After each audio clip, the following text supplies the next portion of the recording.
এসেছেন, আমরা দেখছি তারা হেভি রেলের পাশে মতো কিন্তু ঠেকেছেন এবং মানুষকে কিন্তু মুক্ত করছেন। এই মানুষগুলো পুরো বাংলাদেশকে চষে বেড়াবেন এবং বাংলাদেশের মানুষের ভাগ্য বদলের জন্য তারা কাজ করবেন।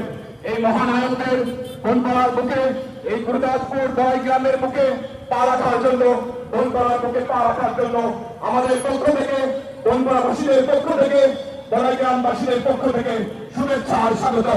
আমি আবারও বলছি, হাসনাত ভাইয়ের আগমন, শুভেচ্ছায় স্বাগতম। হাসনাত ভাইয়ের আগমন, শুভেচ্ছায় স্বাগতম। নাহিদ ইসলামের আগমন, শুভেচ্ছায় স্বাগতম। এনসিপির আগমন, শুভেচ্ছায় স্বাগতম। ইনকিলাব ইনকিলাব জিন্দাবাদ জিন্দাবাদ জিন্দাবাদ জিন্দাবাদ। ইনকিলাব ইনকিলাব। ভাইরা আমার, আসসালামু আলাইকুম। আমরা অনেক কষ্ট সহ্য করে নাইনকে নিয়েছি।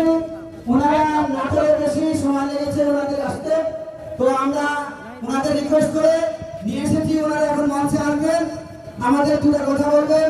আমি আপনাদের আহ্বান জানাচ্ছি, আপনারা মঞ্চের সামনে দাঁড়িয়ে যান। আপনারা সবাই মঞ্চের সামনে দাঁড়িয়ে যান। আপনারা এদিকে এদিক ঘুরে না ফেরে করে আমাদের প্রিয় অতিথিদের আমরা মঞ্চের সাথে আহ্বান করছি।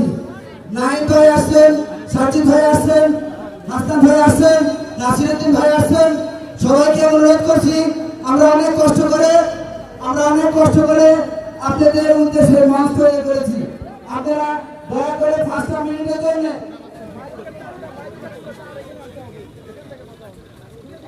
এখানে হয়তো যাবে না।